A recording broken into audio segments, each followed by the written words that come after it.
just working with our company, you're going to get to work with a lot of bright individuals. Everyone is open and ready to help you, and definitely big on advocating for making sure that you succeed and reach your potential.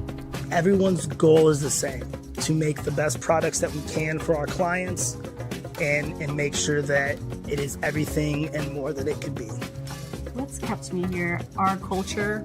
We're genuinely a very great group of people. Everyone's just always willing to lend a hand. When I have a suggestion or a concern and I voice it, leadership actually hears me.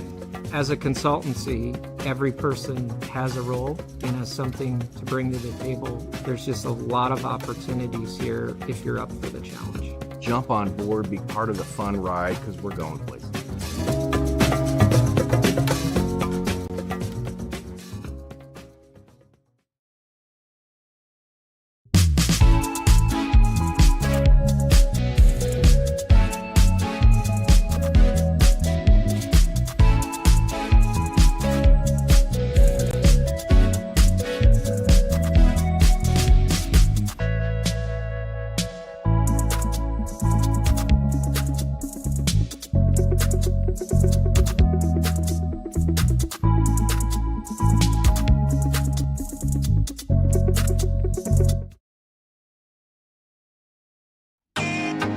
Can't get to a computer? Then we've got you covered. Just go to the IndianaSRN app and stay up to date with all of your favorite teams. You can watch live coverage or relive the experience with our on-demand service.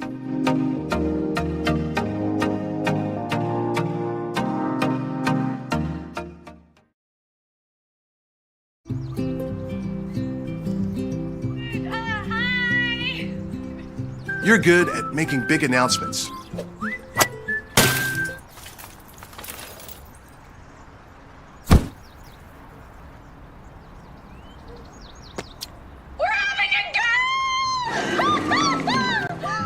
We're good at your insurance.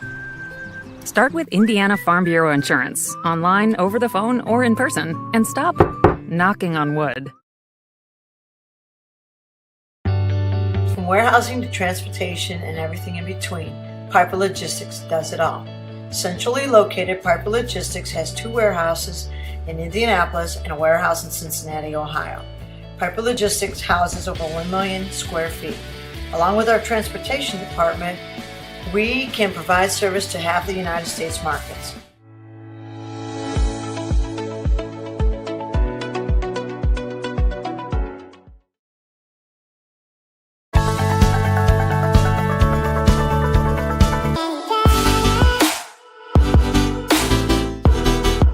Aspen Creek Grill, we are a from-scratch concept with comfort fresh food. You can expect a world-class experience on a great budget. We've got incredible specials, great service. Today's dish that we're going to highlight is going to be our Aspen Blue Sirloin. It is, again, our premium Black Angus certified beef, and we top that with a blue cheese crust. Again, everything that we do here is made from scratch, and it's no different from our steaks. We hand cut all our steaks in-house. So our team back there it's just an incredible team. Everything that they do, they take so much pride in. They put a little bit of themselves into everything that they do over here, especially since it is a made from scratch concept. We want everybody to come, visit us, enjoy some great food with some great service. Bring your friends, bring your family, come have some great food, have a great time with us with some of the best comfort scratch food.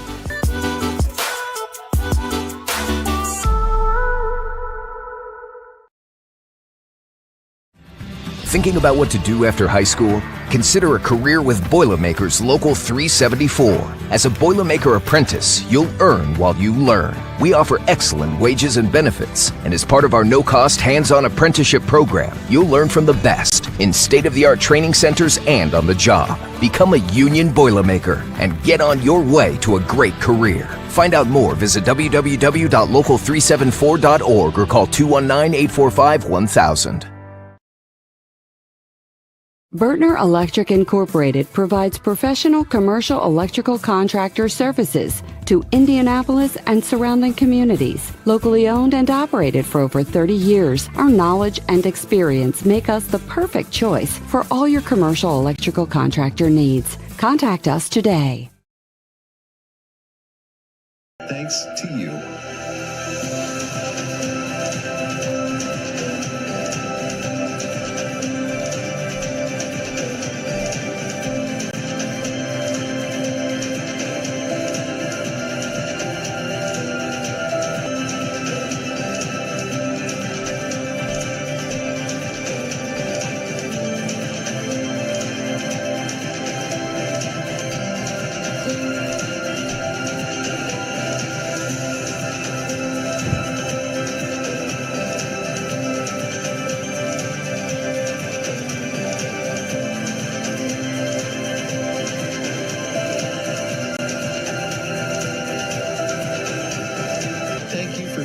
standing with us. You are truly making a difference in the lives of our neighbors in need.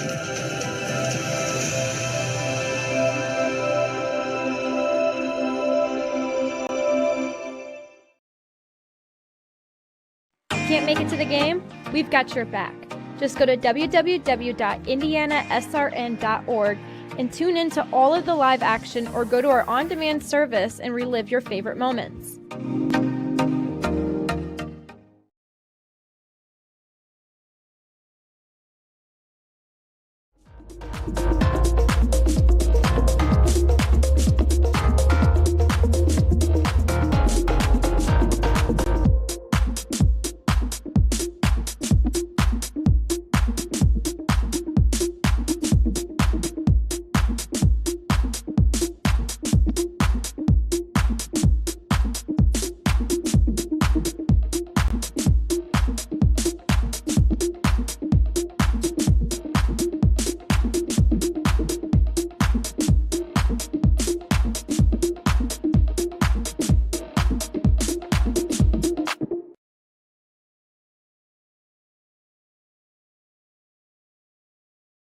Sports fans, welcome back to Game Time, to pure spirits, to pure sport.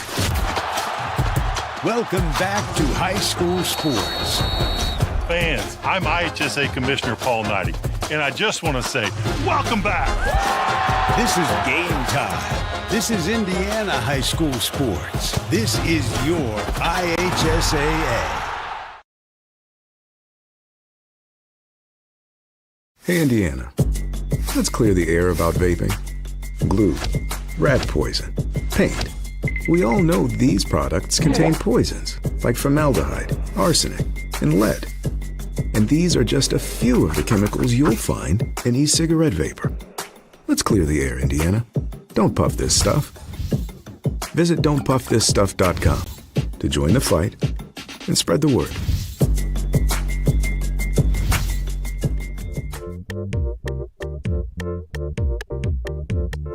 At first, me and my mom were struggling. I was trying to pay the bills and trying to take care of my mom at the same time.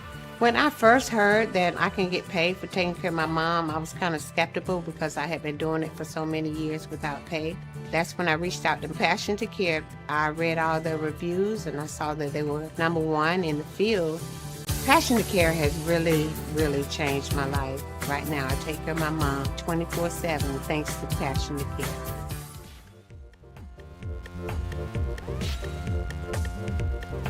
We encourage you to follow us on Twitter at IndianaSRN.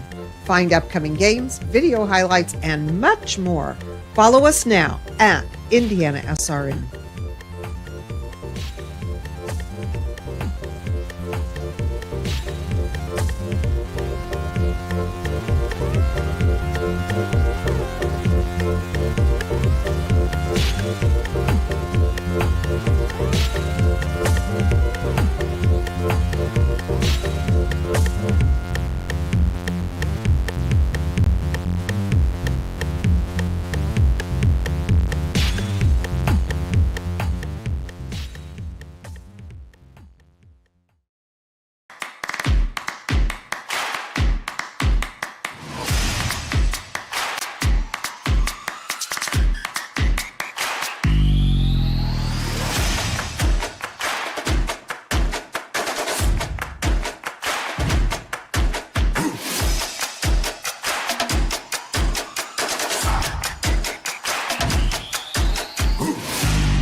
We are back, and by we, it is the IHSLA lacrosse season. And who better to bring it to you tonight than IndianaSRN? And we have a banger of a matchup for you tonight. It's Hamilton Southeastern, the reigning state runner-ups, against the Fishers Tigers. Hello, everyone. I'm Joey Lindstrom alongside Troy Darengowski. It's so good to be with you and be back in the seat watching the great game of lacrosse, Troy. And we are back ready to go for another great season here on IndianaSRN. Well, we got a lot more games this year, which is going to be a plus, and we get an early look at one of the favorites. That'll be Hamilton Southeastern. We generally don't see them till later on in the year. So I'm going to be really curious to see how they step out here this evening and play, as you mentioned, state runner-up last year. And now I think they'll be one of the favorites again. Lost a lot of kids from a year ago, including their starting goalkeeper. But they got a lot of kids back, and they're going to be a force. There's no doubt. And Scott Beasley is very up on his team this season. He's very optimistic about the way that they can respond. Like you mentioned, they graduated a ton of players, Colin Kreckler included, a few all-state players, but they return a ton of talent, and that was the theme last year. Some of that youth was getting experience. Now they're going to play a big impact this year. Well, they will, and you look at that team last year, yeah, they might have been a little bit younger in some areas, but the bottom line is they had a lot of experience. And that's a program that you know by now. If you know Hamilton Southeastern, if you go to the games, they got kids playing on the sidelines and out in the parking lot. They know how to build a program. It starts from the youth programs and it moves up. That's why they've had so much success. On the opposite side, for the Fishers Tigers, they start the season 1-0, and they only had one win last year. So really good start to their 2024 campaign. They beat Roncalli 13-5 on Wednesday. And as we get set for the national anthem, we'll have the Fishers preview on the way back. You're watching IHSLA Lacrosse on IndianaSRN. We encourage you to subscribe to our YouTube channel, IndianaSRN. Hit the bell to get notifications for upcoming games and more. Watch as many games as you want, as many times as you want. At Morales Group Staffing, we are all about building better futures. And during these times, we are working hard to put people to work. We are now hiring for hundreds of jobs with pay up to $17 an hour. Visit our website at moralesgroup.net or text JOBS, JOBS, to 317-472-7600 to apply now and get hired today. From warehousing to transportation and everything in between, Piper Logistics does it all. Centrally located, Piper Logistics has 2 warehouses in Indianapolis and a warehouse in Cincinnati, Ohio. Piper Logistics houses over 1 million square feet. Along with our transportation department, we can provide service to half the United States markets.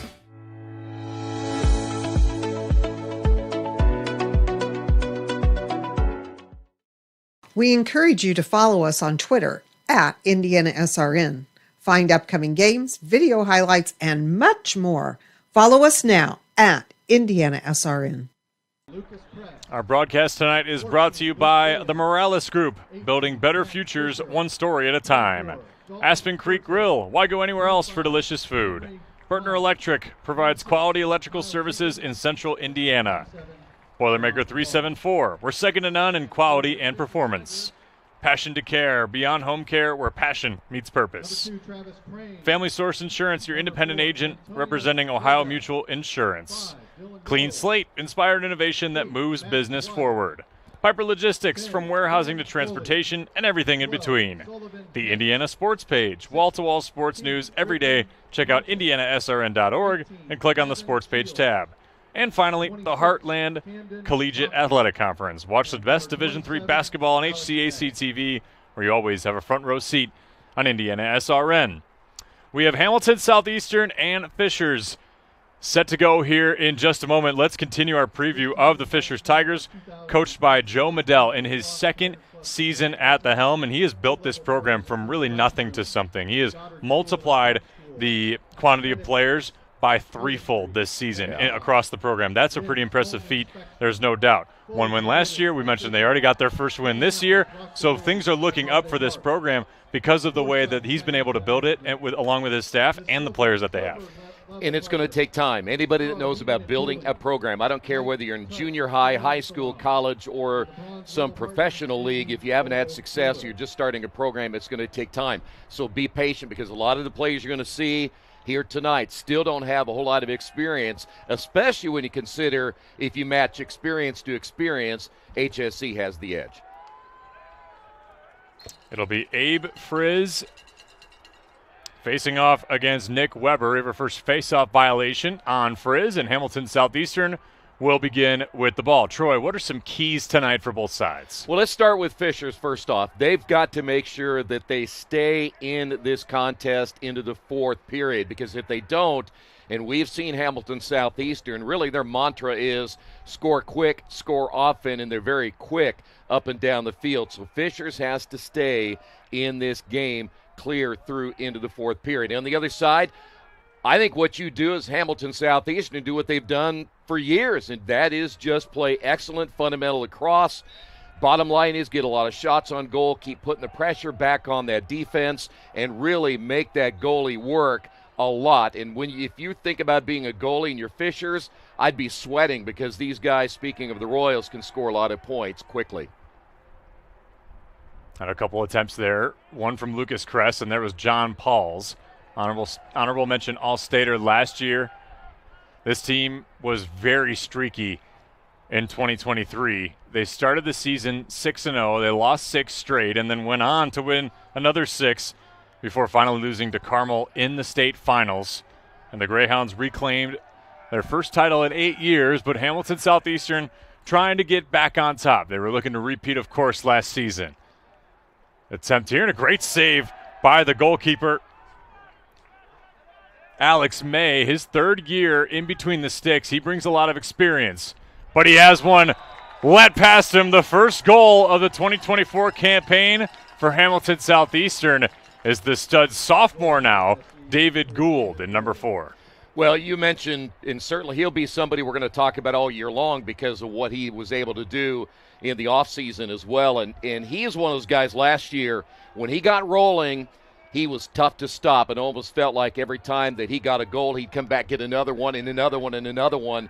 So he's going to be a big key for them this year. You had mentioned a little bit ago about the goalkeeper, again, for Fishers. And this young man, Alex May, going to be a lot of pressure on him this year because the bottom line, if the defense doesn't help him out, he's really very young. I know, third year in the sport. I know you talked to their head coach, but he hasn't been a goalie that whole time. So there's going to be a lot of pressure on him to produce. Right. Oh, how about David Gould? A little sweep through.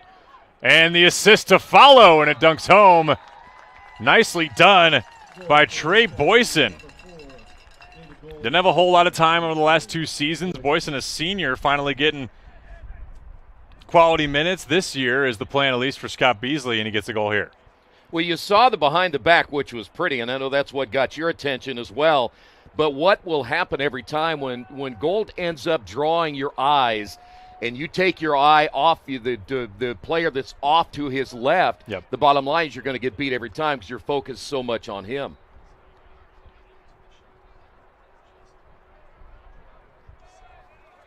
One thing we'll always know about Hamilton Southeastern is this is going to be a midfield unit that carries the weight on the face-off X. They're always going to try to find ways to win the ball at midfield and keep possession. You know, and back, if I may, a little bit about Fishers, their defense is going to have to force Hamilton Southeastern out. And I'm talking about a lot of distance shots, nothing close like what we've seen already.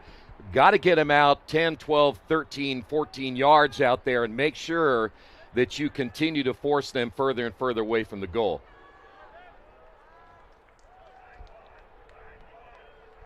Scooped up by Kyle Jenkins. He'll charge toward the net, and Alex May makes his first big save of the night. You know, one thing that'll help out Fishers as well, not allowing Hamilton Southeastern players on offense to get their hands free. And what I mean by that is you got to get up in their grill and make sure that they can't wind up like they will be able to do throughout the entire season.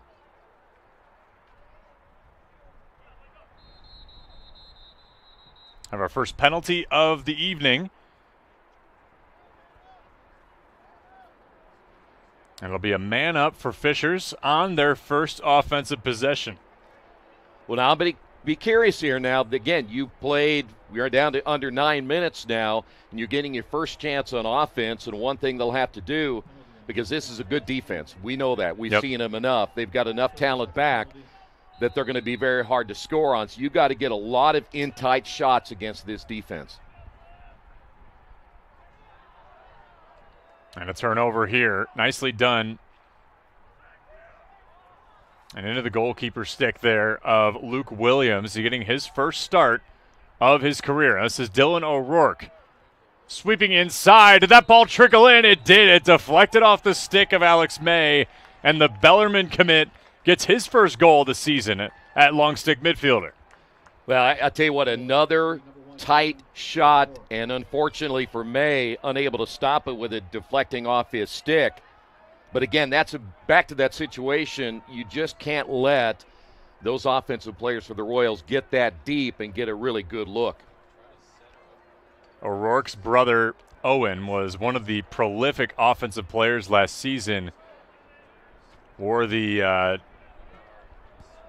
all too important number 4 for this program, and Scott Beasley and his coaching staff takes a lot of pride in that number 4. A lot of programs will have a number that is symbolic of a hard-working player. David Gould gets to don that this year. He said Dylan O'Rourke was a close second as far as the team vote goes for somebody who could wear that, just like his brother who headed to the Naval Academy. Here comes HSC again, and sweeping underneath for his first goal. Was that John Paul's? I believe it was. You're going to get another We're look going to at see it right again. here. It sure was John Paul's.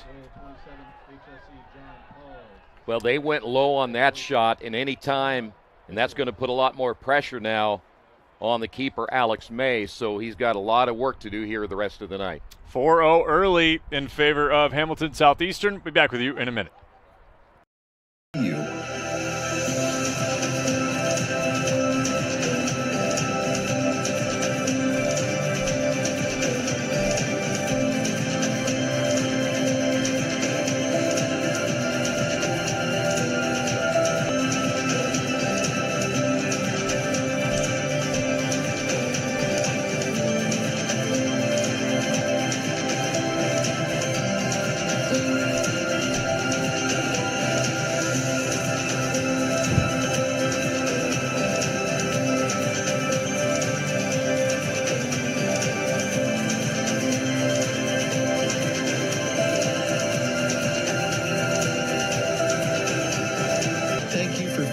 Standing with us. You are truly making a difference in the lives of our neighbors in need.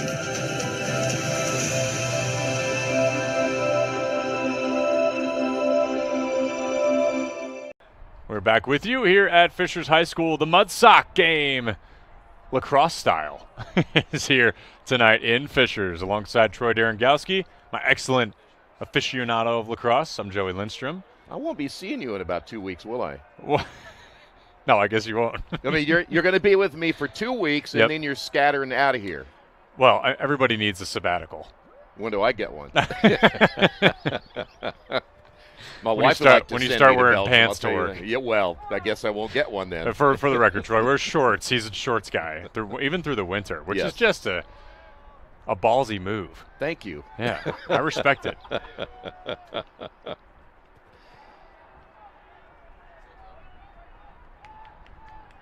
Hamilton Southeastern turning it over here. Now, this is going to be interesting. Luke Williams this season. He didn't get a whole lot of playing time because of the dominance of Colin Kreckler, who is already starting at Wabash College, mind you. So he's having a great start to his collegiate career as expected. He's a different style.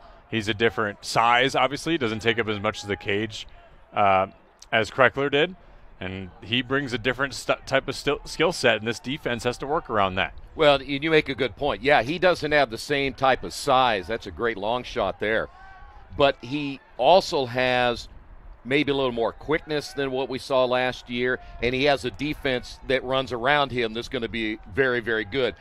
You know, a lot of times we put so much emphasis on, as you see, Hamilton getting the ball back again. We put so much emphasis on the keeper, but those guys that are playing defense around him are a big key of that as well. And that's going to help out Williams as well, just kind of ease himself into it. That's an over and back on Hamilton Southeastern. So Fishers takes possession here.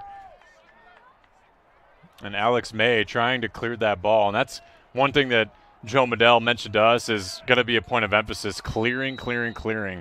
Going to try to just get Hamilton Southeastern uncomfortable. But really, it's way too early in the season to have figured out exactly what is successful, right? So you're willing to try different things. Well, you have to because, again, it doesn't matter how you begin, it's how you end. And they're hoping by the end of the year they can be a playoff team.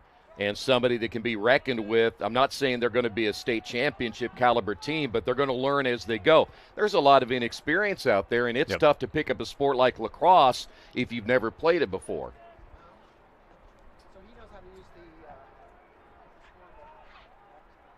Sweeping towards the cage and getting the first goal for Fishers.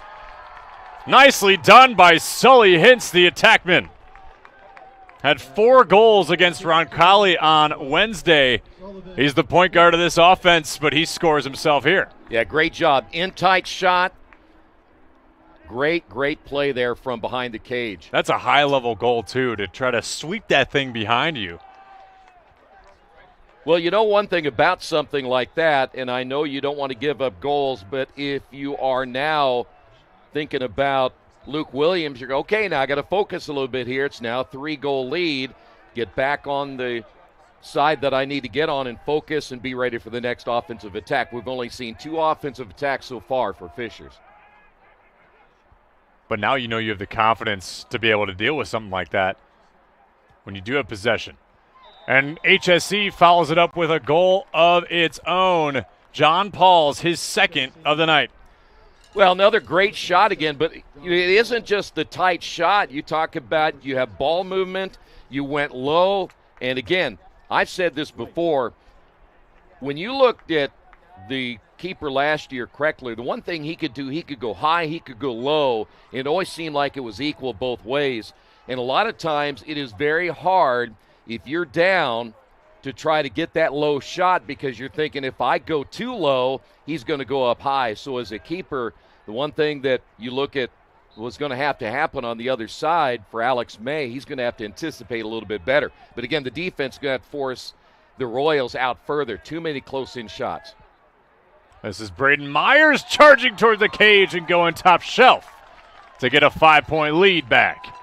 Maybe that goal just made him mad here, and now all of a sudden Hamilton Southeastern within seconds on the attack once again.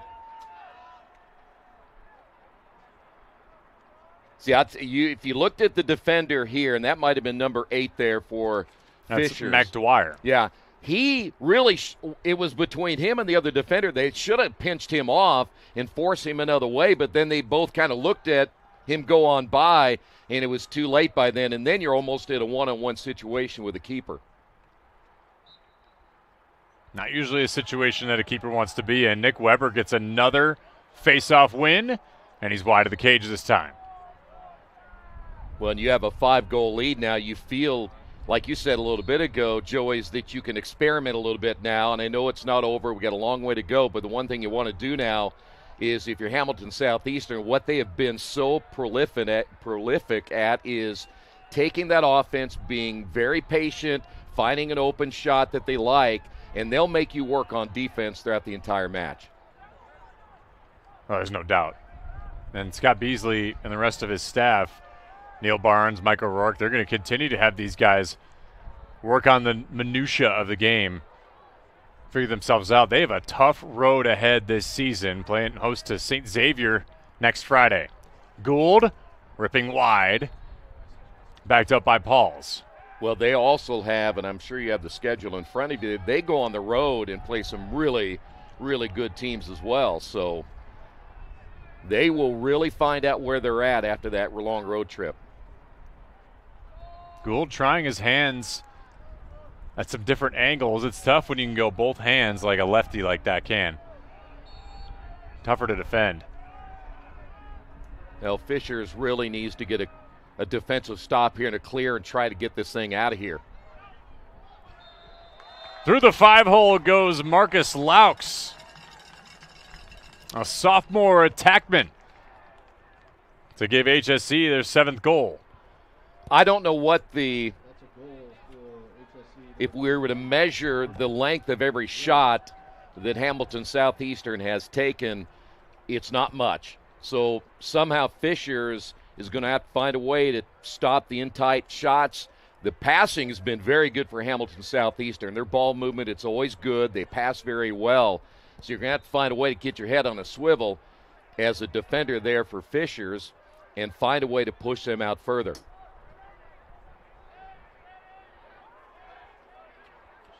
Long stick midfielder Brody Carlson will carry up. He had a ton of time last year at long stick midfielder, but they moved, at close defense with Quinn Shefferly and Aiden Honer, but just moving Dylan O'Rourke to close defense actually gives way now for Brody Carlson to give himself some space playing long stick midfielder where he's a little more comfortable. That might play into the advantage for this team. Well, I see Fishers here. They're giving plenty of space out front. The one thing about it is when that attack begins, you really got to check, get your hands on their hands, and don't let them wind up and shoot like they did right there, because once they do, speaking of the Royals, it's awful tough to defend.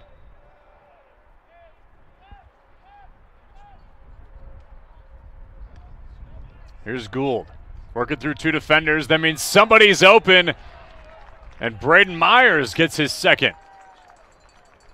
How about this? He's listed as a defensive midfielder, not typically known for their shooting. Well, apparently he's okay with it, right? And that was a more distant shot this time. At least it was outside the circle there, but still the reaction time a little bit slow there for Alex May. And it might be, and again, no excuse, might be a little bit of a factor. You're playing under the lights tonight. Sometimes you don't always get that type of experience, and May has not been in the goalie position for that long, so he's going to learn and grow as the season goes along, and he'll take some lumps as we go, but he'll get better as the year goes by.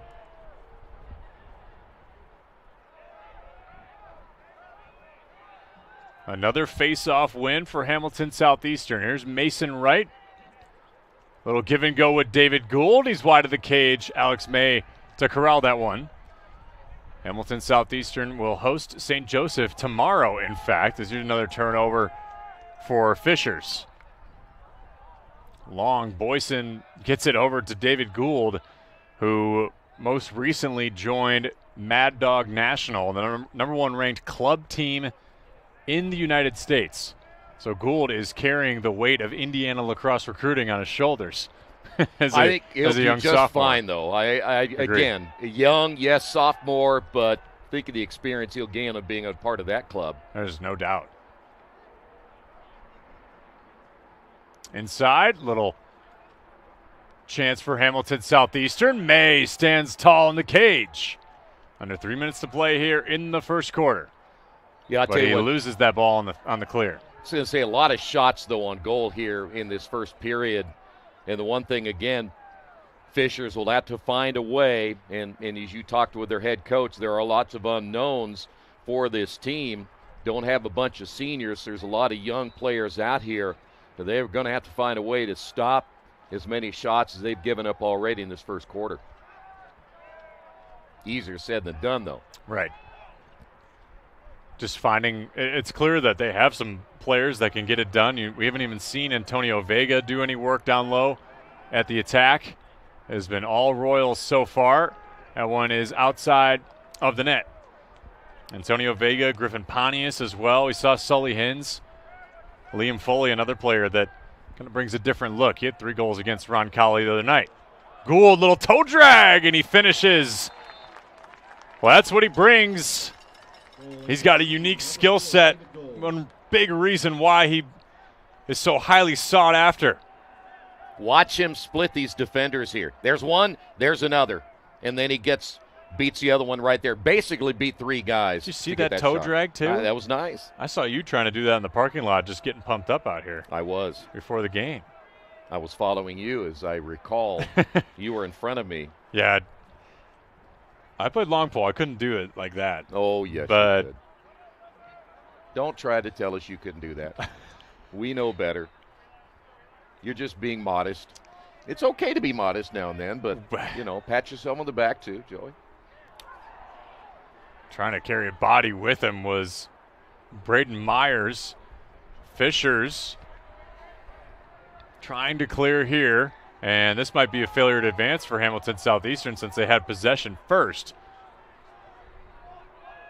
You see the officials bobbing his hand out, and it is a penalty? Normally a failure to advance would just be a foul, possession the other way. Now there's a penalty flag, so we'll see what the verdict is. Yeah, I see it back over around the 43-yard line. I believe it was going to be offsides. I think one of Fisher's players. Okay. Oh, that's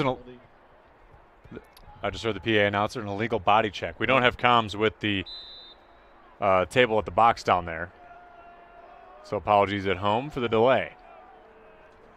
Legal body check. This will be a minute man up for Hamilton Southeastern. Last year, they were a crisp 85% on man up opportunities. That one got deflected off the head of, I believe, Cam Bachman. Well, that's why this possession really big now for Fishers. They've only had 2 offensive possessions so far. It's actually Jacob Langmeyer that took that one. And another turnover for Fishers. And part of the building process of this program has been finding players from other sports to join. Fishers basketball team obviously only have 1 loss on the season. They're really, really talented. Not everybody can make that varsity team. Yeah. And Joe Medella said that credits to some of the basketball players not being afraid to try new things. He's got 2 guys that didn't make the basketball team this year playing lacrosse. You know what, and I'll tell you what, being a lot older than all you guys, I would say as the flag goes down, you should play as many sports as you possibly can while you're in high school. Oh, my gosh. David Gould, a wizard with the stick. And he finishes top shelf again. That's a hat trick, speaking of wizardry. You know, the one thing, now he went a little high with that shot, but the one thing you kind of notice, and you could probably tell this a little bit better, I think his footwork is a lot better this year than it was last year. He's a lot quicker making that adjustment from left to right and right to left and making that move between defenders. It's actually impressive. A timeout for Joe Medell and company. 38 seconds left to go in the first quarter. Hamilton Southeastern has a lot to celebrate so far. They look like they haven't skipped a beat. And Fishers looks like they are still in these waning times of learning how to become even better than they were last year, right? And it can sincerely only go up, as Joe Medell said. I mean, he feels like this team, with the talent they have, the talent they return, this team could really make a little bit of a run here. Well, later on in the season. And you're right, but here's the thing about it. You got to make sure everybody believes in what they're doing. You also got to be realistic with them when you're playing a Hamilton Southeastern, some of these teams that they're going to meet this year.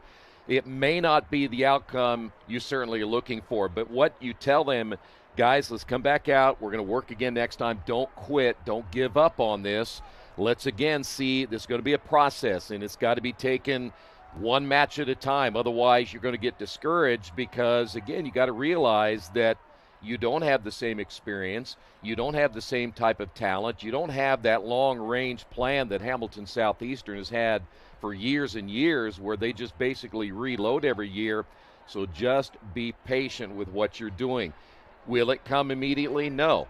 It's going to take a little bit of time, and I think that as a head coach, that's what he is conveying to his players. Just take your time. It's going to be a process that, again, we'll look toward the end of the year. So I'm waiting on confirmation for what the penalty was before that goal by David Gould. But regardless, this will be a man up for Fishers. That's a penalty on HSE for an illegal stick. That's a 2-minute penalty. An illegal stick. Now, that can happen sometimes if your sidewall is too narrow, which essentially is the shape of your stick, or if the pocket is too deep and the ball can't come out if checked. So every timeout, there is an official that will come and take a random player's stick. I don't know whose stick got taken. I didn't see. But regardless, that is a penalty, 2 minutes, and that's unreleasable as well. So it cannot be broken or released when HSE were to get a goal. You said a sidewall? The sidewall, the shape of the stick, of the stick head.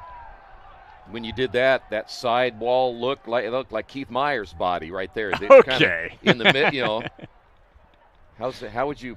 Well, you know how it gets like it's broad at the top, like shoulder broad. Yeah. Maybe this is actually be a good thing for Keith, right? Broad at the top, and then it gets thinner. Okay. Yeah, towards the bottom, where the waist would be. Right. So he's looking to thin that area out a little bit eventually. I'm sure Keeps we'll a hear stud. from him at some. Yeah, I know, but waiting for the text. Yeah. First quarter, and it is 10-1 in favor of Hamilton Southeastern. And the Fishers Tigers fighting and finding their rhythm. We will be back after the break right here on Indiana SRN, where you always have a front row seat. We really focus on modern application development, DevOps, so automating the whole process of delivering your solution, and cloud architecture. Is very important for mid to large companies to have cloud partners, because you can't possibly have all the talent you need to address the complex ecosystem of the cloud. We advise them on all parts of their business. And then when things are defined and we see a clear goal, Clean Slate also then goes and does the work. We have a team that is very passionate about what they do. We love to solve complex problems, and there's a lot of companies out there that will avoid, getting involved in those things, and I think that's why clients like to work with us.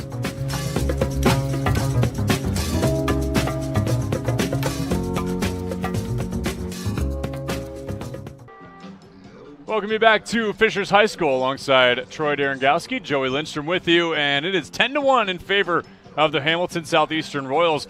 A lot to like out of Scott Beasley's squad in that first quarter.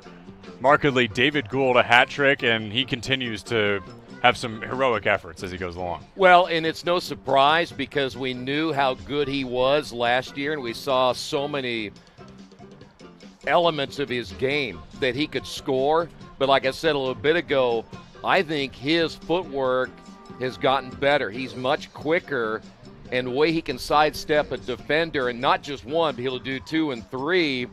I mean, that's tough. If I'm Fishers, I'm thinking, how am I going to slow him down? I don't know that you can, because, again, if you try to focus on him, somebody else will get you. But I think if I'm Fishers after that first quarter, I've got to find a way to force them out further. Those defenders have got to get their hands and their stick on Hamilton Southeastern's hands. Don't let them wind up, and just try to run as much interference as you possibly can. Yeah, Joe Medell lent some knowledge to us as well, especially when they are a man up like they are right now. They're going to try to double. They're going to try to slide hot early and get themselves the ball back, and you may as well try your best there. Maybe dodge a check to the head. Kyle Jenkins going right to X. No, they didn't dodge that. A flag is out, so as soon as this ball touches the turf or touches the stick of a Fishers player, we will get a penalty stoppage. There's 2 minutes on that penalty clock for Hamilton Southeastern. Winding down well past a minute now. And they'll be patient.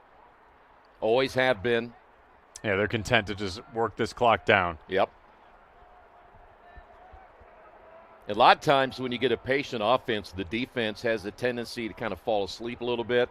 You see that in all kinds of sports these days, that you're hoping to lull them into a false sense of security, like everything's just fine, and the next thing you know, you find an opening where they got a little bit soft on their defense. This team lost quite a bit of seniors that have had an impact, helping win them a state championship in their junior year 2 years ago in 2022. Gavin Berry, Colin Kreckler, the goalkeeper, Shane Gastineau, he's playing college lacrosse at DePauw. Owen O'Rourke and Caleb Johnson both going to the military. As Gould gets chipped in between there amongst the scrum. Also lost Quinn Shefferly to Wabash College. This team scrimmaged Culver Prep last week, and they certainly learned a lot about themselves, playing the #1 ranked high school team in the country.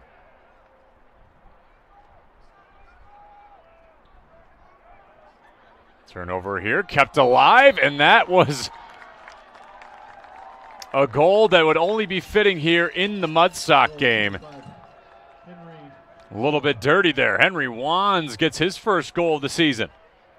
Yeah, watch this. Great body control right there. That's a heck of a shot. You know, you mentioned a little bit ago you would play the top team in the nation. I would rather do that and find out exactly where I am, because I might have mentioned this to you before. If you play a schedule that isn't very good, and then you wonder why you get into the tournament and you're bounced in the first round because you weren't tournament ready. We saw a lot of that in high school basketball this year, even on the boys' side, on the girls' side both. Teams that don't play a very good schedule, if it's ranked 118, 120, and the next thing you know, they won 20 games, but they're out in the first round. I want to know where I'm at very early, and I can make adjustments as we go. And the playoff tournament is a bit unlike the basketball and football tournaments because it's not, another beautiful goal there. Marcus Lau gets himself his second of the day. Hamilton Southeastern well ahead, of course, now 11 in front. Well, again, watch this. Just too close in, and that defender was unable to get. In fact, he almost looked like he did run into the keeper there. But you're going to have to find a way to force him out. It's going to sound like a broken record here by the end of the night, but that's something I'm sure Fishers will work on as they go throughout the year. What I was starting to say, though, everybody in the state of Indiana makes the tournament, right, in basketball and football. Not the case in lacrosse. The best teams will go. And they have messed with the format in the past, but generally it stays true that it's 8 teams per, I believe. I always forget because we do the semifinals and finals. Yeah. Well, I don't think there's anything wrong with that. I know that from a purist standpoint, from basketball, football, baseball, and such, everybody gets in the state of Indiana. But there's always an argument for a lot of people to say, you know what, you ought to make the regular season count for something, and that means you play a good schedule. And if you work off a Sagarin rating or something like that, not everybody should be able to get in. But then that also takes away the potential of a team that doesn't have a winning record, gets into the tournament, gets on a hot streak, and the next thing you know, they're in the semi-state like we saw in girls basketball this year. Yeah, Bremen won 8 straight to get to the semi-state. Ran in the buzzsaw that was Norwell. And turnover for Fishers once again in their offensive end. Exactly what Joe Medell wanted to avoid. Might have some leeway here in the clearing game. It's John Pauls coming away with it for Hamilton Southeastern. Well, you saw the defender right behind Pauls trying to check the stick. At least make it a little bit harder to get a shot off, and once Paul saw nothing was there, wisely brought it back out. They'll set it up from there. This is Gavin Mazdai. Working through, nicely caught there by Marcus Lowe. John Pauls sweeping through, and the Pope finds the 5-hole. His hat trick. His first hat trick of the season. Watch him go low. See, and that is tough. That's tough as a goalkeeper to try to stop that kind of shot. You're anticipating where the ball was, and he was able to bring it down so quickly and get that snap of the wrist. I'm not sure there's too many keepers could have stopped a shot like that.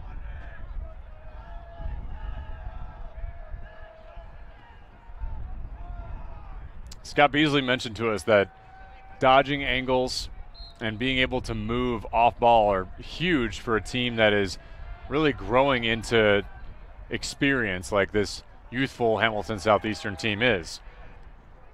I'd say they're doing a pretty good job so far, as here's a push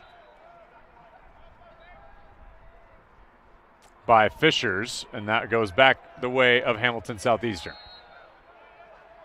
Well, I'm sure a lot of folks think that, well, what does Hamilton Southeastern really have to work on as good as they are? But believe me, tonight will be different, because when they play those other teams down the line, it's not going to look quite as easy. And he'll get a better look of what they are able to do and what they're not able to do, and things they'll have to work on once they get into the meat part of their schedule. Plus, let's face it, coaches, they love wins, but they're always going to find something to work on, because otherwise players think, oh, I don't have anything to work on, and that doesn't bode well for practice. Somebody took that shot right to the chest. Bounces around, and Fishers will try to clear, yet unsuccessful. Finding David Gould. Catching that ball with one hand. He will work around against Wyman. Down low, and David Gould, just too easy for him when he's in space. Number 4 has his 4th. Yeah, and I was watching intently the defenseman trying to keep up with him, and Gould just went right around him. And by the time he got by the defender, you're back in a one-on-one situation. Just watch this. And nobody came over to help. Everybody was out around the perimeter area trying to play man-to-man, and nobody dropped down to try to stop him. So Jackson Joyce at the face-off dot against Abe Frizz. Hamilton Southeastern, of course, hosting St. Joseph tomorrow. Hosting St. Xavier next Friday, and then they head to Center Grove the following week. You know, if you ever get a chance to join us in a broadcast when Chuck is the producer, he loves to talk about education, and he said, you know, the one thing you learn about this is all the angles you're getting out of this. Isn't that great? That's right, yep. Absolutely ripping a hole in that net was Kyle Jenkins from up top. His first of the night and the season. Well, long shot that time. So at least Fisher's had an opportunity to get it out from as close as they've seen some of the other shots. But watch this play behind the net. I mean, that's a heck of a shot. You're, what, 20 yards out?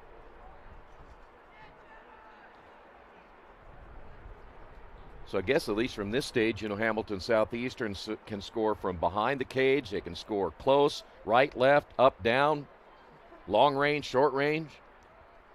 Pretty good analysis. They have a pretty large menu of where they can select from.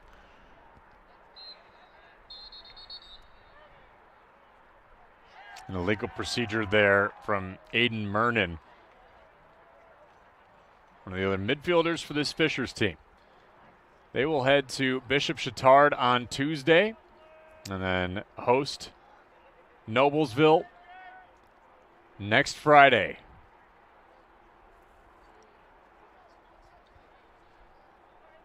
And doesn't appear any out-of-state games for Fishers this season. Hamilton Southeastern has 5 out-of-state games this year. Go to Michigan, correct? That's right. Yep. Hamilton Southeastern only had 1 loss in the state of Indiana last year. Most of their losses in their 14-8 year came from either Carmel or a team out of state. Yep. Little contact there for Kyle Jenkins as he's trying to sweep through. Stays with HSE.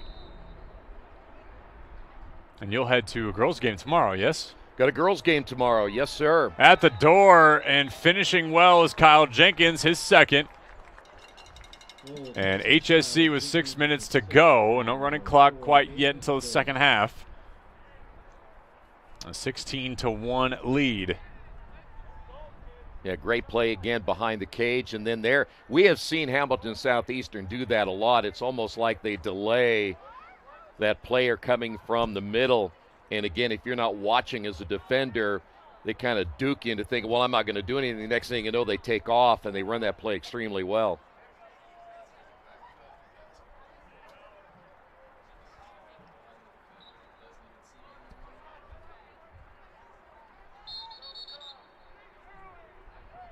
Legal procedure on Hamilton Southeastern.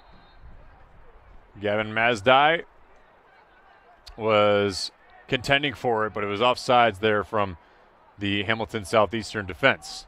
So here comes Fishers. Here's Hins sweeping through, losing the ball on the way. Williams, the goalkeeper, corrals that one. Nice play by Williams. Shot low, able to get down quickly off the skip. And I like the way he circled back behind the cage to make sure that everybody was clearing out. No chance of giving up a bad pass there. Yeah, girls tomorrow, 4 o'clock.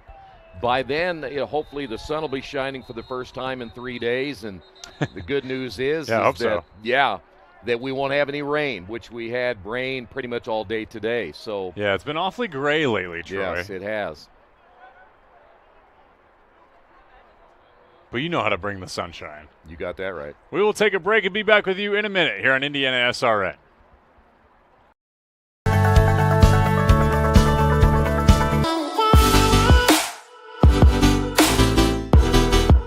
Aspen Creek Grill, we are a from-scratch concept with comfort fresh food. You can expect a world-class experience on a great budget. We've got incredible specials, great service. Today's dish that we're going to highlight is going to be our Aspen Blue Sirloin. It is, again, our premium Black Angus certified beef, and we top that with a blue cheese crust. Again, everything that we do here is made from scratch, and it's no different from our steaks. We hand cut all our steaks in-house. So our team back there it's just an incredible team. Everything that they do, they take so much pride in. They put a little bit of themselves into everything that they do over here, especially since it is a made from scratch concept. We want everybody to come, visit us, enjoy some great food with some great service. Bring your friends, bring your family.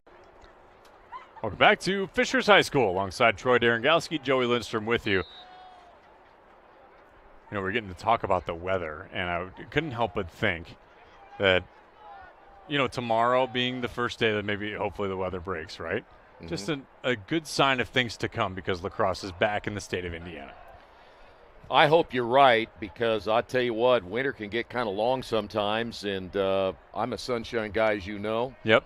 I told you, I think it was 2 years ago when the NCAA tournament was here and Michigan was playing, and there's another goal. Wow. David Gould sincerely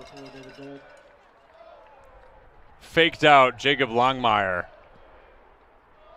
I hope we could, yeah, there you go. Let's see this again. Look at that fake and the finish. You ever see Larry Bird do that, where he take the ball and pretend like he's passing and the guy turn around and look the other way, and then he, you know, that's kind of what that reminded me of right there. Little okey doke. But 2 years ago, the NCAA tournament was here. Michigan was playing, and I was downtown in Indianapolis. And the guy wanted to give me a ticket to the game. I said, no, I'm going to stay outside. I mean, I love Michigan, but I'm not going to bypass sunshine. Yeah, no doubt. The only issue tomorrow is that I've got to work with Keith tomorrow, so that's always a I think problem. that's a pleasure, not an issue. You're only saying that because you want to make sure you get paid, right?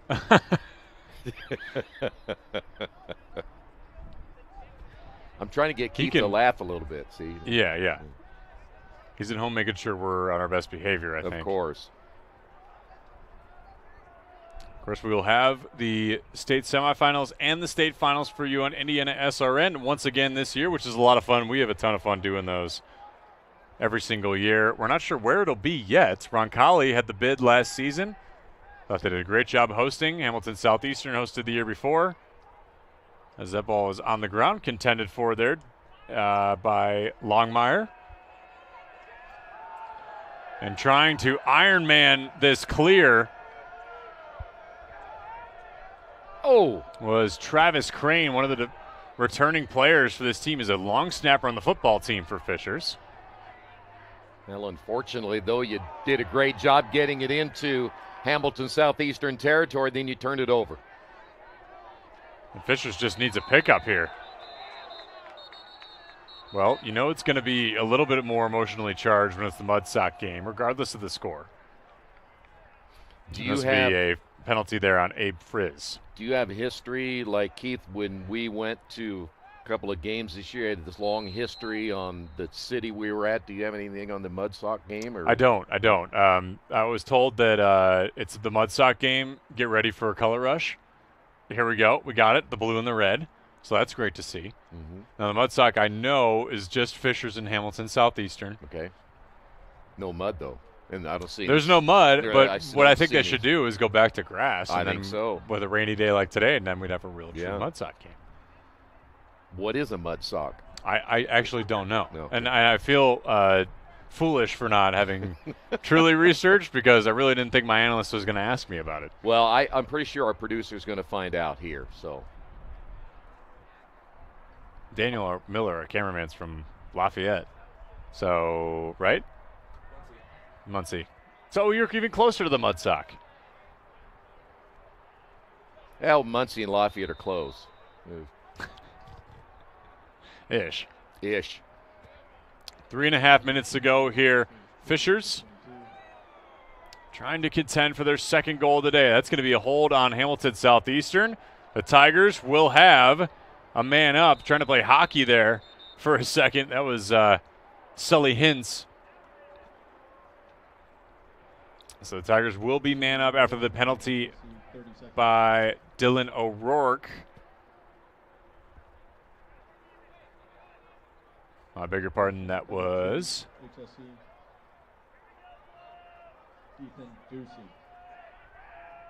Ethan Ducey.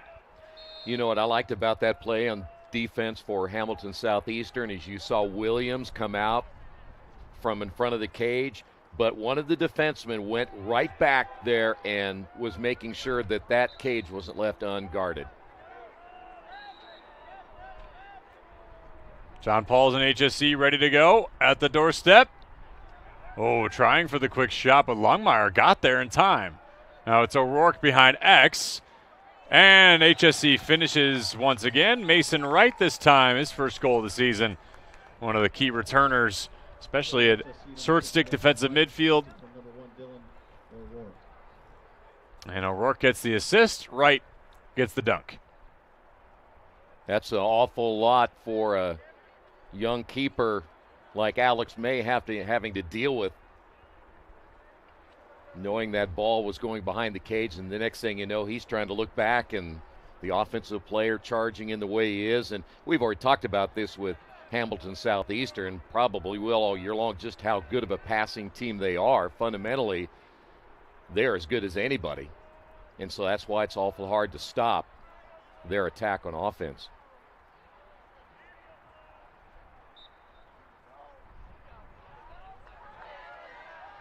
HSC clearly still trying to build on its lead. Jackson Joyce wins another battle at the faceoff X. How about that catch by Gould?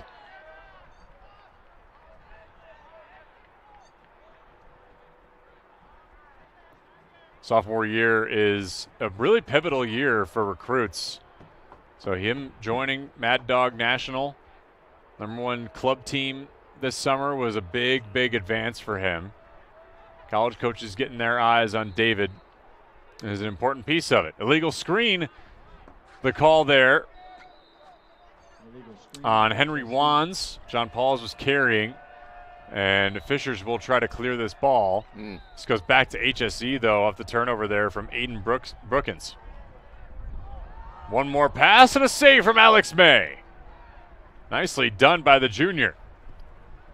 Well, I'll tell you what, Fishers defensively, after they gave up that turnover, the one thing you didn't like to see is you see that hard check, is you didn't like to see that their defenders were not hustling back as fast as they really needed to. Otherwise, you left your keeper pretty much exposed again.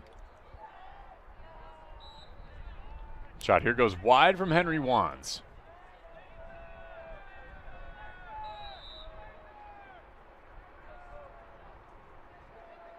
And you're a Michigan man. Yes, sir. You following Michigan lacrosse closely enough? Not as much as I should. You should be. I should be, but I've been stuck in trying to figure out why we still have Juwan Howard. Other than Troy, that, this is the perfect time to move on to a sport that that matters on campus right now. I know. Well, I'm still they're 10th in the country. I'll check that out. I'm sorry, Joey, I have not done that yet. That's all right. But It's I'm early in the probably season yet. Still living off the football season. Yep. Miller and you've got two Michigan fans in here, and you're being sandwiched between them. So be really careful what you say about Michigan. It's like the worst road trip ever.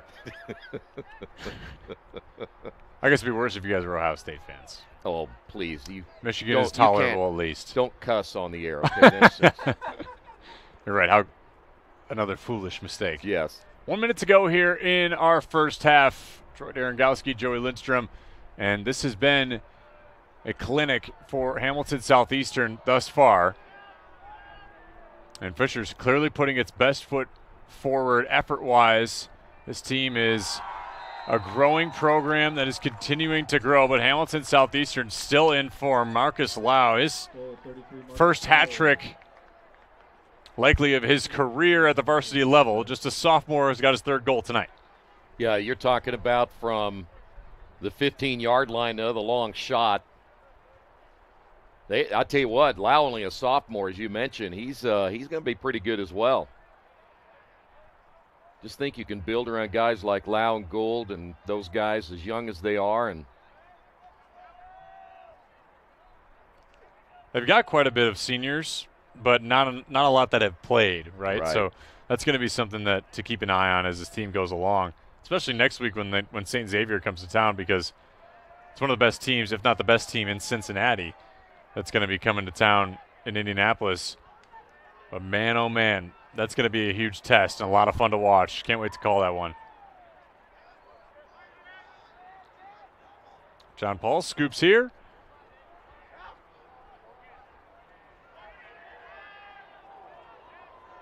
And an errant pass goes awry for Hamilton Southeastern. Stays on the possession side for the Royals.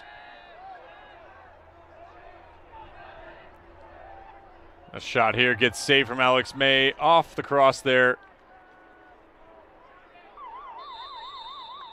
Henry Wands, I believe, Brody Carlson rather. And we end the half 19-1 over, or Hamilton Southeastern over the Fishers Tigers. Troy, what do you got from that first half? Well, I think it's kind of what we expected. You can't think that maybe Fishers was going to be able to pull off an upset only because of the lack of experience they have against a seasoned team like a Hamilton Southeastern. There's just so many weapons that they have in so many different ways they can attack you. Defensively, they force turnovers. Fishers really didn't get that many possessions where they really got a good look in that first half. That's something they'll have to try to change, but this is just a really, really good Hamilton Southeastern team, and it's just awful hard. Again, beating teams like that is almost impossible. Right. But again, as I said earlier, for Fishers, their idea is to grow and just to get better game by game. This can't define you for the rest of the season. You'll play the second half, get ready for Tuesday, and then just move on from there. And they'll watch film and do what they need to do, and they'll make adjustments, but the bottom line is it's hard to beat a good team like this. Wonderful analysis by you. Second half coming on the way back. You are watching IHSLA Lacrosse on IndianaSRN, where you always have a front row seat. We encourage you to follow us on Twitter at IndianaSRN. Find upcoming games, video highlights, and much more. Follow us now at IndianaSRN. Can't get to a computer? Then we've got you covered. Just go to the IndianaSRN app and stay up to date with all of your favorite teams. You can watch live coverage or relive the experience with our on-demand service.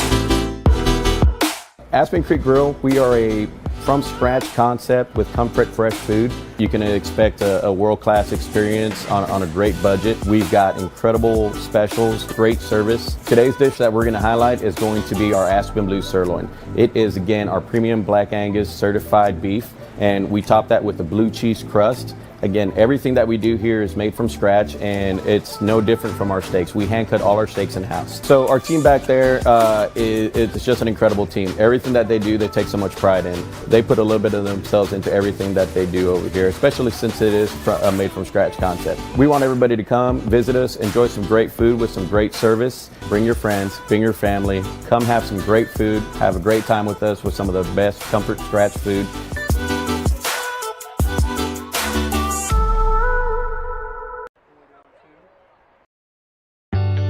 From warehousing to transportation and everything in between, Piper Logistics does it all. Centrally located, Piper Logistics has 2 warehouses in Indianapolis and a warehouse in Cincinnati, Ohio. Piper Logistics houses over 1 million square feet. Along with our transportation department, we can provide service to half the United States markets.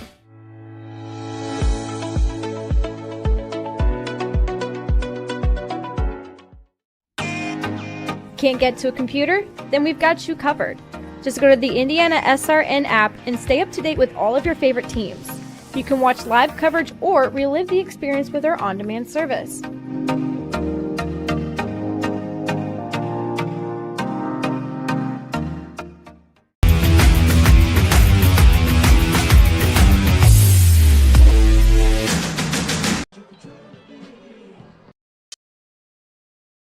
At Morales Group Staffing, we are all about building better futures. And during these times, we are working hard to put people to work. We are now hiring for hundreds of jobs with pay up to $17 an hour. Visit our website at moralesgroup.net or text JOBS, JOBS, to 317-472-7600 to apply now and get hired today. We encourage you to subscribe to our YouTube channel, IndianaSRN. Hit the bell to get notifications for upcoming games and more. Watch as many games as you want, as many times as you want.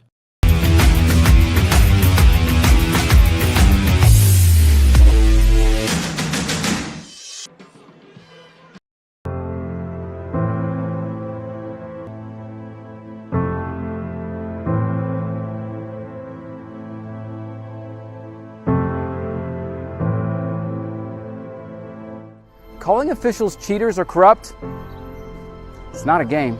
Insulting referees, it's not a game. Threatening officials, it's not a game. Berating young umpires, learning the ropes, it's not a game. Violent language in the stands, it's not a game. Verbal abuse from the sideline, it's not a game. Screaming at a referee in the parking lot, it's not a game.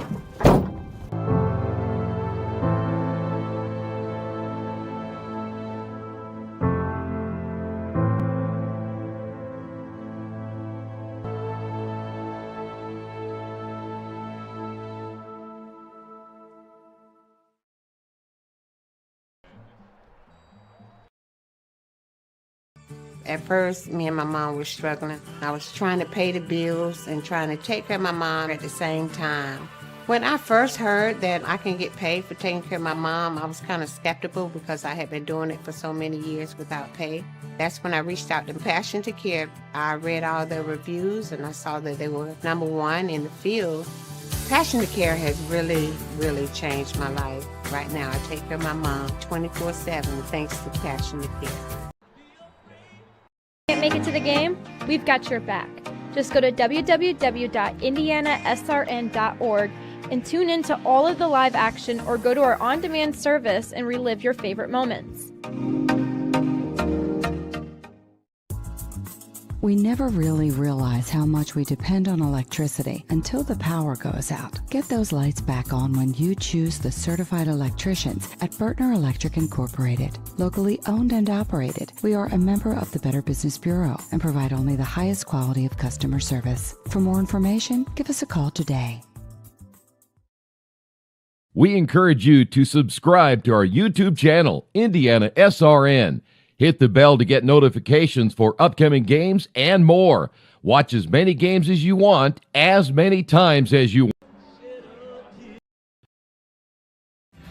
Thinking about what to do after high school? Consider a career with Boilermakers Local 374. As a Boilermaker apprentice, you'll earn while you learn. We offer excellent wages and benefits, and as part of our no-cost hands-on apprenticeship program, you'll learn from the best in state-of-the-art training centers and on the job. Become a union Boilermaker and get on your way to a great career. Find out more, visit www.local374.org or call 219-845-1000.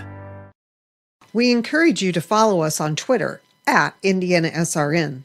Find upcoming games, video highlights, and much more. Follow us now at IndianaSRN. Can't get to a computer? Then we've got you covered. Just go to the IndianaSRN app and stay up to date with all of your favorite teams. You can watch live coverage or relive the experience with our on-demand service.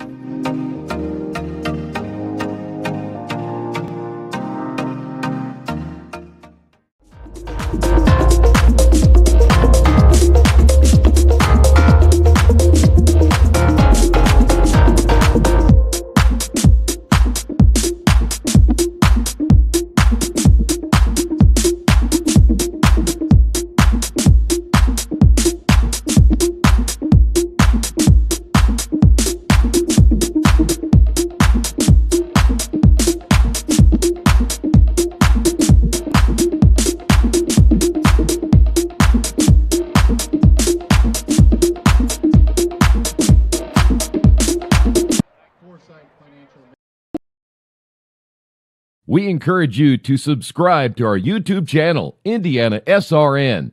Hit the bell to get notifications for upcoming games and more. Watch as many games as you want, as many times as you want. Burtner Electric Incorporated is fully licensed and bonded electrical contractor for your protection. Our electricians are available 24/7 for service calls and specialize in electrical service and storm damage repair. For more information, give us a call today. Welcome you back to Fishers High School, where Hamilton Southeastern leads the Fishers Tigers in this matchup of IHSLA Lacrosse. Alongside Troy Derengowski, Joey Lindstrom with you, getting you set for second half action. We will have a running clock in this sequence. We've got about a minute or so, at least on the game clock. They might speed it up for us here. Yeah, they might. Troy, in this second half, obviously the score is what it is, but if you're Fishers, what kind of things do you think Joe Medell was telling his team at halftime? He knows, and he's told us point blank, that we know we have a lot of things to work on. We're still learning this. A lot of our guys are still learning this game. What sticks out to you as something you think he would say? Well, first off, be patient on offense. I think sometimes you have a tendency to rush a little bit because you haven't had that many offensive possessions in that first half.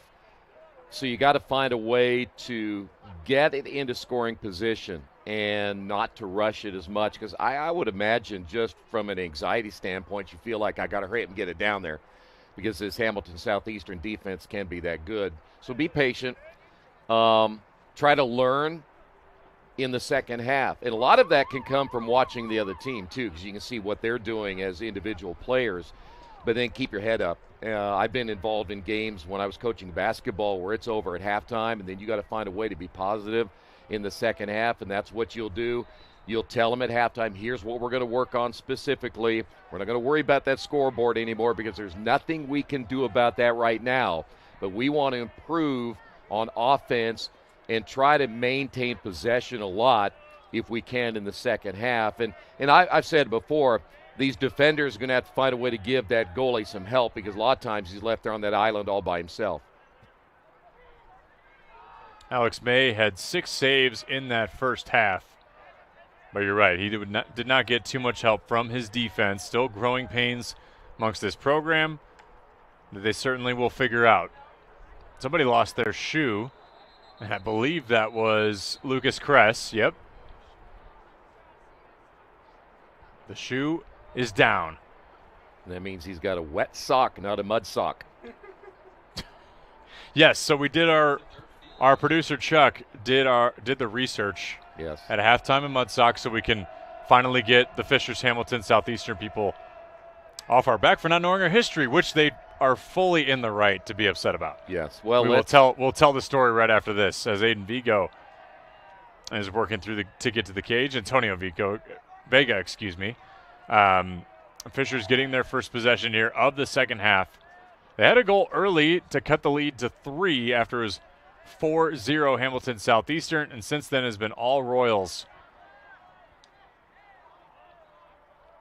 Ball flipped up and eventually knocked out of bounds. This will stay with the Tigers. You know what you're going to find interesting about the mud sock story that I've got to ask somebody that, well, you tell the story first when you're ready, and then I'm going to ask you a question. Okay. Because it's always an important question. Yes. As soon as this goes through. I'm setting the table for you. You know, I felt like you knew the story way better than I did. No, I didn't. I had no clue what a mud sock was. Because in this area there was a ton of rain, they were affectionately referring to the Fishers area as a mud sock. And so both teams contending. Was it also, Chuck, that horses got mud on their shoes? Is that what you said? Yeah, in the carriages. How high the mud got on the horse's legs. All right, there you go. So very eloquently told story by your play-by-play announcer who had a couple minutes of research while we were at halftime. Okay, my question is for you and for Chuck and everybody else in this press box. It's a team game, yes. Yep. This was back in the horse and carriage days, which tells me that's been a little bit before our time. Am I right? I don't know. Maybe not before your time. Oh, listen, I tell you, there's some cold human beings in this press box sometimes. At halftime, Give me some credit where it's due. At halftime, I thought you were in your late 40s, and you Yeah. surprised me with your age. And I'm not going to reveal it on air because you don't hurt my feelings. You're a good friend, Troy. Oh, you're a good guy. Well, so my question is, back in the horse and carriage days, I know we're going to get back to lacrosse, but can you tell me where there wasn't a muddy place when it was raining in Indiana? You're saying that there could have been several mud socks. How do we know that? How do we know the mud didn't get as high? Okay. I hope the people at home can hear Chuck over the microphone. By the way, we're all tucked in this booth together tonight. This has been a fun one. It's very, very cozy, yes. Yeah. Everybody getting close and personal tonight. Fishers gains possession here, and this is the long-lasting challenge that we've seen tonight for the Fishers Tigers, just being able to clear. They didn't have this issue against Roncalli on Wednesday, and with the season off to a great start like it was, playing a team like Hamilton Southeastern, they knew it was going to be a challenge. They've got the biggest challenge of their season so far, maybe preferably out of the way after tonight, as the Royals continue to try to press through. This is Gavin Mazdai, and he gets stripped away nicely by Mac Dwyer. You know, and eventually for the Royals, you're going to see a lot of different players getting a chance to get some PT here in the second half. And what that does, if you're Hamilton Southeastern, you might find a player here or there that can give you some depth somewhere down the road that you see some promise in, that you can give some more playing time, that maybe in practice will step up as well. So really on both sides, it can be a very constructive second half despite what the score says. Mazdai, and that one is saved nicely by Alex May. And you're totally right. There's a lot of moral victories you can take from a game like this because you're trying to figure out the right things to do. And if you ask Joe Medell, it always comes down to fundamentals with passing and catching whenever it's a new program. Well, and or a program that is going through growing pains. Yeah, and when you have so many new players, that is really what you have to do. You have to be fundamentally sound. Essentially a new program in that instance. And Joe Medell played at Lincoln Memorial University, Division II college. Originally played at University of New England in Maine before transferring to Lincoln Memorial. After he graduated, took a graduate assistantship at Gardner Webb in Tennessee as an athletic trainer. Still works in athletic training and physical therapy. He said it was actually a bit of luck that it all worked out. His wife works at the NCAA. They moved here to Indiana. Basketball season was coming to an end, which was his sport that he was in charge of as a trainer, and Fishers had an opening. They moved here in 2019, and he got the job in 2021. They needed some help with goalies, so he came here as an assistant. And from there, he's been able to become the head coach and lead this program. Here's a penalty now. I believe Lucas Kress will be the guilty party. But suffice that all to say, Joe Medell has really done a nice job of creating a group of guys that are intentional about getting better. And Joe Medell and his staff run this program like a college athletic program would because he's been around it for so long. Oh, yeah. So why wouldn't you try to do that? Well, you do. And I've seen even at the collegiate level a lot of coaches that might be like in the Division III level in many sports where they played at D1 levels and they treat their program like a D1 program. No doubt. And that's why they will eventually have success. I mean, there's no reason to go away from what you know and what you have learned over the years, because then you're basically going into areas that maybe you're not familiar with. Stay with what you know and don't try to go outside your boundaries. And if you know enough to make your team better, which I'm sure he will, I mean, I'll tell you what, I will be really interested. I don't know if we'll see Fishers again, but if we do sometime and we're 14, 15 games in the season and we could compare films, you're going to see a big difference between now and that game we'll see later in the year.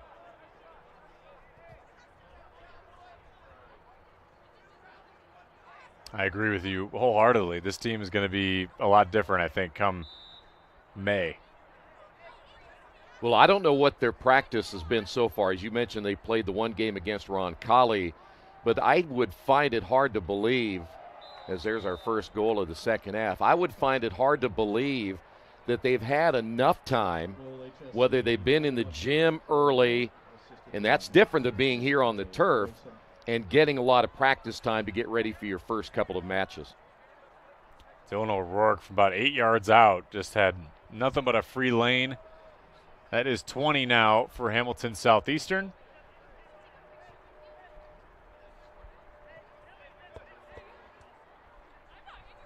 You know, a lot of times you can't, as a coach, it's hard to tell a player and make adjustments on the fly if they don't totally understand everything about the game that they're playing. And if you haven't been in lacrosse long enough, there's some areas that you just don't know yet. And when you go back and watch the film and you get an opportunity to show them on film what they did right, what they didn't do right, what adjustments they have to make, then the next time they come out, then you expect them to do that because they've been taught now what they need to do.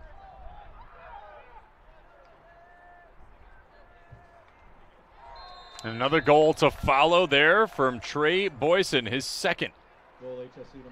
You know what has changed so much in sports over the years, and I don't know that you can necessarily do it at the high school level right now, and maybe they do. I think they do in football. You can immediately get the film and the video and put it on your iPad or whatever and go back and show them at halftime. Well, you weren't able to do that when I played. You barely had a piece of chalk and a chalkboard to do it with. So to be able to do that and make those adjustments as quickly as you can these days is quite an advantage of what you used to be able to do. Well, that was going to be the biggest disadvantage for Hamilton Southeastern tonight, was they didn't know what they were going to get out of this Fishers team. Yeah. So you have to be mindful of that. Of course, they came well prepared, played their game. Face-off violation on, I suppose, Fishers. Yeah. But I'm not sure why in this instance. Well, one thing you said there a little bit ago is a lot of times you don't know who you're playing as far as personnel. And they may be such a new program or a program that really hasn't done much early in the season, not a lot of film on them. But what you said a little bit ago is what Hamilton Southeastern does. We'll just play our game. We'll make adjustments as we go, but we're not going to change a whole lot because of what we don't know about another team. So just stay with what you do best. You ever find those teams they'll get? That's why you get to tournament time. A lot of times in sports, they say we'll go vanilla in these later games because we don't show everything. And they're right. I'm not going to show everything to my opponent late in the season because I've worked on things maybe throughout the year in practice, but I haven't used it all in the game. And I'm able to use that at some point in that tournament to throw a little surprise to the opponent. Colton Lamb's pass gets deflected and trickles into the cross there of Alex May. You don't want to be giving too much away, Troy. And your bag of tricks. Fisher's trying to clear here. I can tell you as a head coach, I didn't have many tricks to go with, but we did pull off 2 upsets in the tournament at teams that beat us earlier in the year. So, again, a lot of times they may get you in the regular season, but you can always get them at tournament time. So Antonio Vega trying to work through, but a failure to advance on the Fishers Tigers. Hard to be an Ironman like that. Trying to clear with short amount of time all the way from your own, if you want to use the football field, 5-yard line.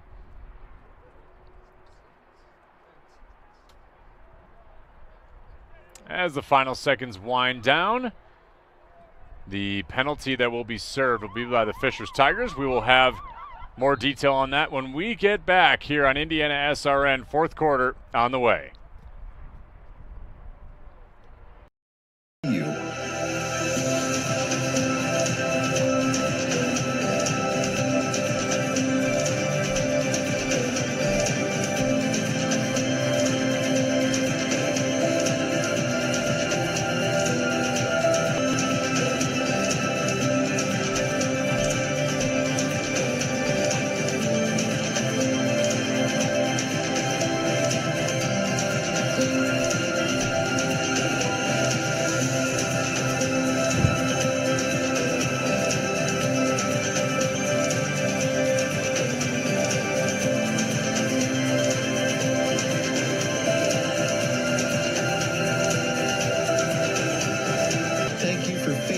standing with us. You are truly making a difference in the lives of our neighbors in need.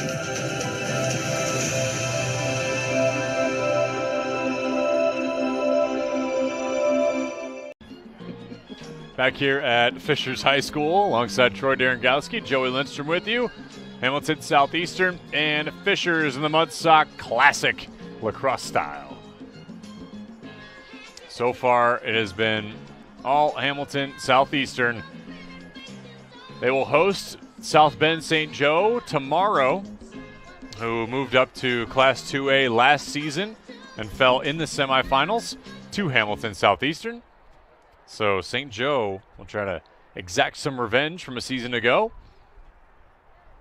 That's a team that is very veteran-led, by the way. Ever since they won state, they haven't really had to rebuild. They just reloaded. So that could be a challenge tomorrow morning. You don't mind, though, if I ask you a question, do you? Do you have to do a money exchange when you go to Belgium, or do you – how does that work? I mean, I don't know because, first off, have you not been to Europe? No. Have I ever been to Europe? Are you kidding me? I don't have your kind of money. That's – If you I don't know what we got to. If you took compare SRN pays, Chuck Miller and my money all together, we still couldn't add up what you get in a year. So you guys get paid for this? No, I do it for the love of the game. I know you did.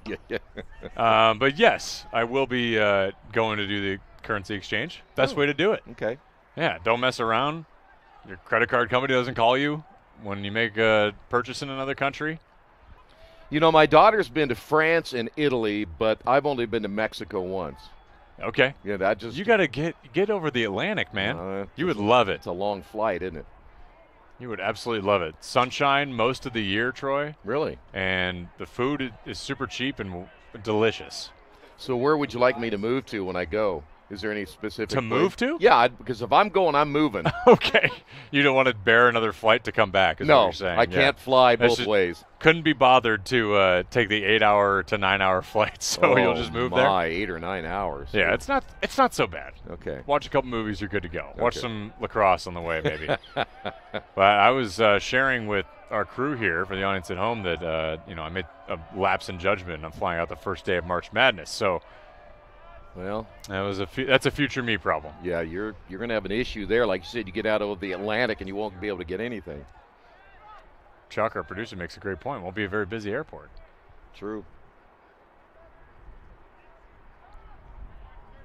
Errant pass here from Hamilton Southeastern. Now, the Royals are an interesting bunch this season. You think about a season ago, losing to Carmel in the state finals at a tune of 9-7. That game, when I went ahead and watched it back just to kind of figure out familiar faces once again, it was close all the way until the last 2 minutes. Carmel really put the icing on the cake. They had 2 Division I commits on that team. They were fully bought in to that program, and it was just the belief that they had in Jack Meacham at the helm. God rest his soul. Yeah. And they have just really ignited themselves into a state championship. And they really took on the identity of their head coach, who will be remembered so fondly. And, of course, here at IndianaSRN, we want to be able to dedicate all our coverage this season to Jack and his legacy, the Carmel head coach that tragically passed away last August. Well, and I'm not so sure that going into that matchup, I remember it was a beautiful sunny day.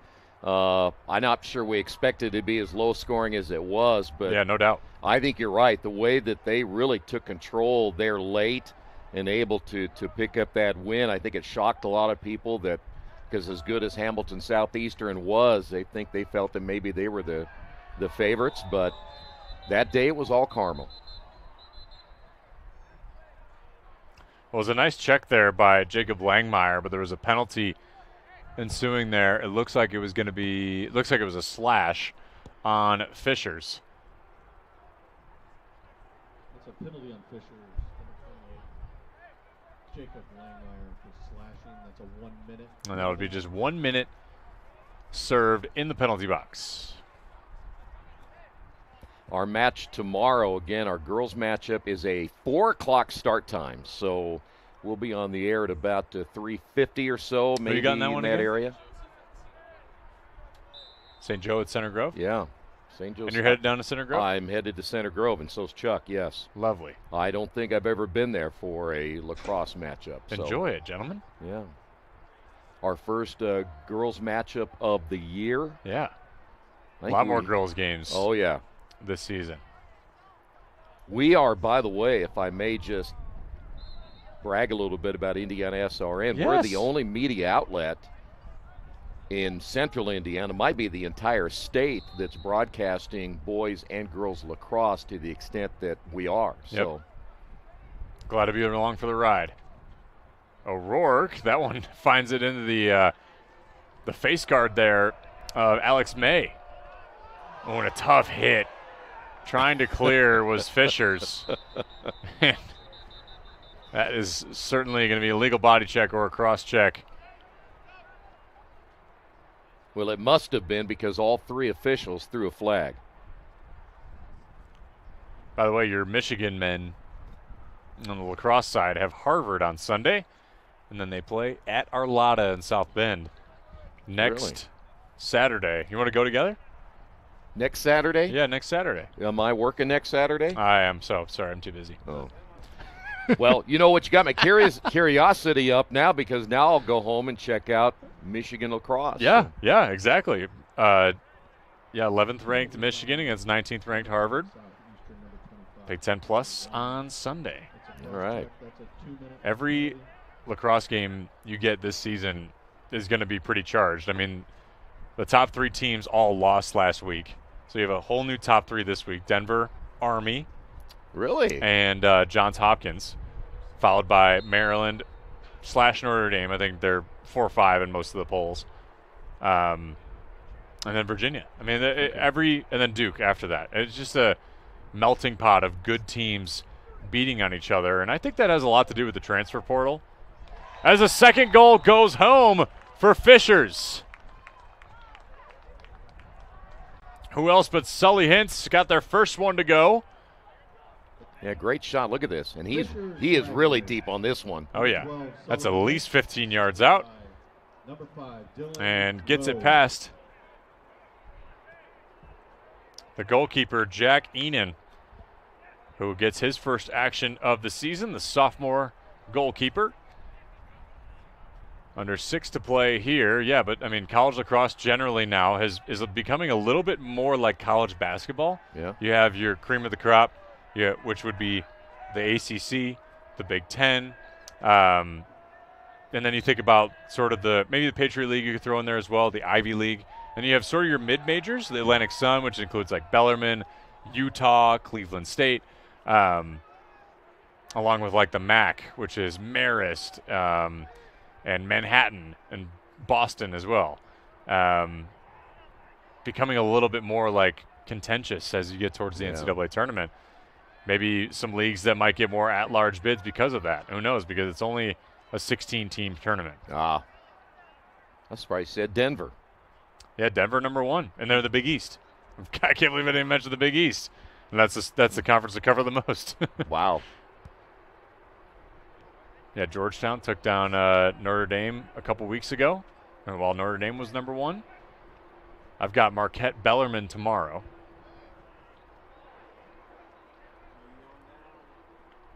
ESPN Plus for you, correct? That's right. Yes. 12 noon.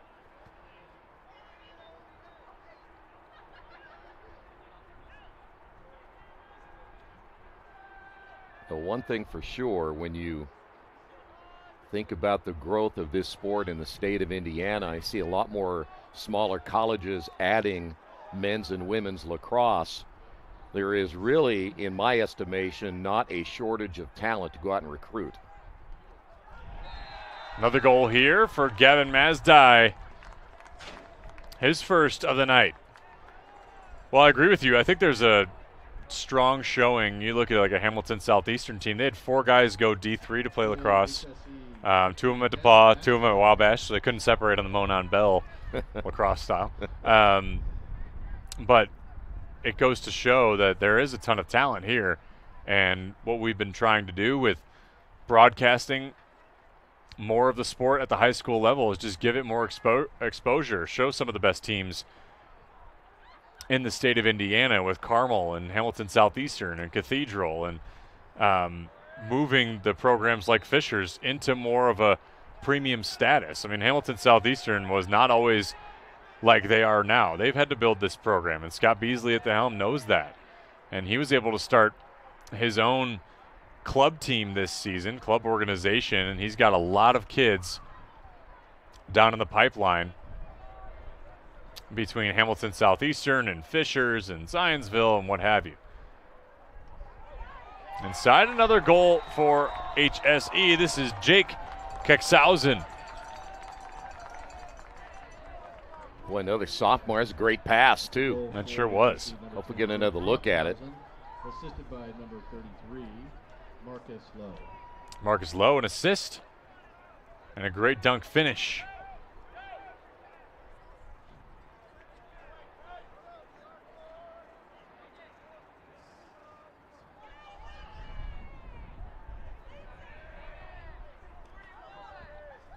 I was informed by our boss that I am working next weekend, and so okay, yeah, there you go. I'm so what a better place to ask than yes, on air. Yes, because you know he's watching. Yes, Big brother. Well, I'm benevolent, big brother. I always remind him if he'll ask me, "Are you working here? Working?" I don't remember. I'm so focused on the moment I'm in. See, I can't really go outside that area of my brain, so. Don't ask me. Got to check the Google sheet. I know. That might be a tall order, though. But I check it every day, but I don't go that far down the line, see? Uh-huh. I'm with you. Here's Hins. Oh, loses the ball on the way in. Trying to penetrate that defense. Tyler Lyons picks it up. Senior defender.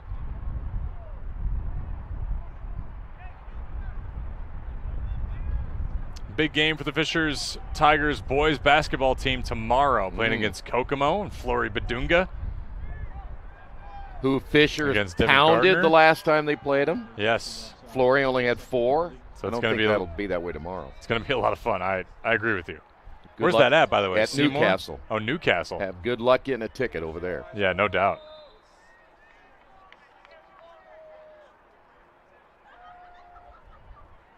I know IndianaSRN will have 2 regionals tomorrow.